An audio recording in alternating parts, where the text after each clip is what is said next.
राफजी और नीम राफजी हजरात अक्सर ये एतराज़ करते रहते हैं, शोशा छोड़ते रहते हैं कि अबू बकर रज़ी अल्लाह ताला अन्हु ने फ़ातिमा रज़ी अल्लाह ताला अन्हा को मतालबा करने के बावजूद विरासत नहीं दी, लेकिन उस्मान रज़ी अल्लाह ताला अन्हु ने फदक मरवान बिन हकम को दे दी।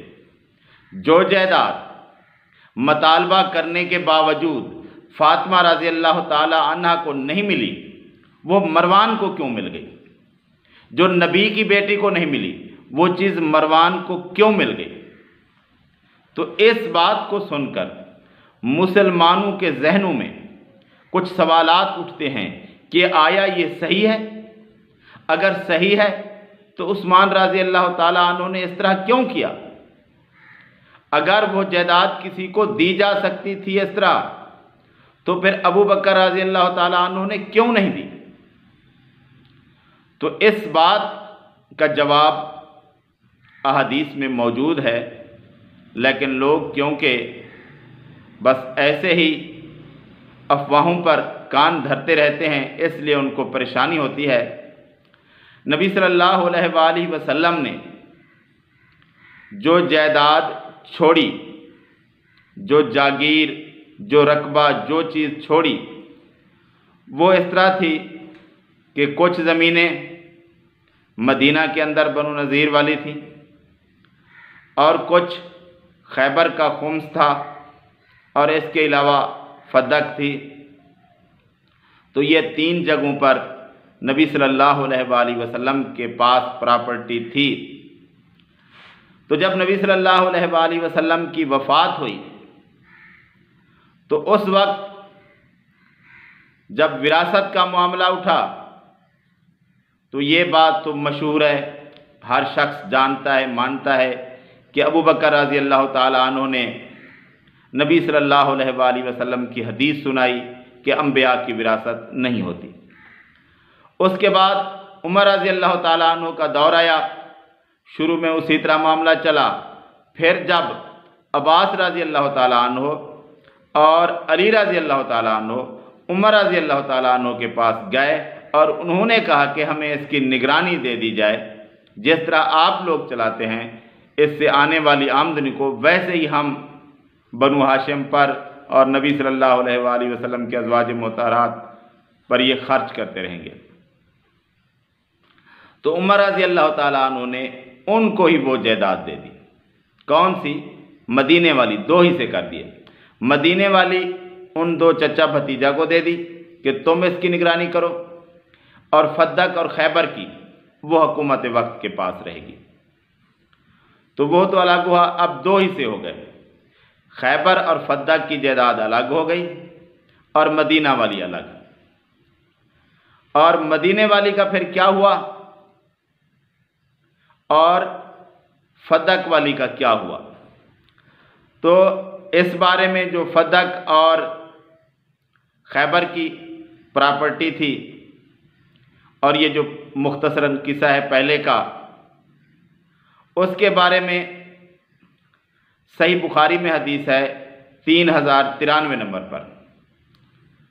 उसी के अंदर आगे ज़ोहरी कहता है कि ये फदक और खैबर का मामला जो है ये खलीफा वक्त के पास जायदाद होती है, इसका मामला अभी तक वैसे ही चल रहा है, यानी ज़ोहरी के ज़माने तक वैसे ही चल रहा था, यानी हुकूमत वक्त के पास होती थी। और दूसरी पर मदीने वाली पर अब्बास रज़ी अल्लाह ताला अन्हु को हटाकर अली रज़ी अल्लाह ताला अन्हु खुद ही काबिज़ हो गए थे। और उसके बाद अली रज़ी अल्लाह ताला अन्हु के बाद हसन रज़ी अल्लाह ताला अन्हु, फिर हुसैन रज़ी अल्लाह ताला अन्हु, फिर अली बिन हुसैन रज़ी अल्लाह ताला अन्हु और हसन बिन हसन, ये लोग जो है ना इसके इंतज़ाम संभालते थे। तो ये 2 हिस्से जो थे, और जो जायदाद उनके पास थी वो उसकी निगरानी करते थे। उन्होंने आपस में विरासत के तौर पर तकसीम नहीं की थी। यानी कि उन्होंने भी उस हदीस को माना था कि विरासत अंबिया की नहीं होती, इसलिए वो आपस में निगरान मुकर्रर कर रहे थे, आपस में तकसीम नहीं की थी। दूसरी बात रह गई वही मरवान को देने वाली, तो उसमें ये बात है कि कब दी थी।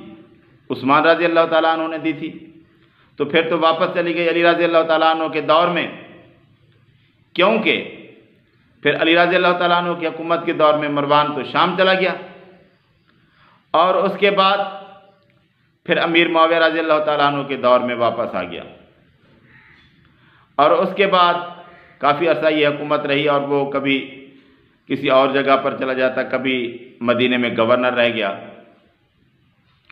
और उसके बाद जब अमीर मुआविया रज़ी अल्लाह ताला अन्हु की वफ़ात के बाद और फिर यजीद के बाद अब्दुल्ला बिन ज़ुबैर रज़ी अल्लाह ताला अन्हु की हुकूमत आ गई, फिर भी वो चला गया। फिर अब्दुल्ला बिन ज़ुबैर रज़ी अल्लाह ताला अन्हु के दौर में मरवान को कभी मदीने में मौका नहीं मिला। तो अब बात करते हैं उस असल रिवायत की कि वो है क्या। वो ये है कि सुन्नन अबू दाऊद के अंदर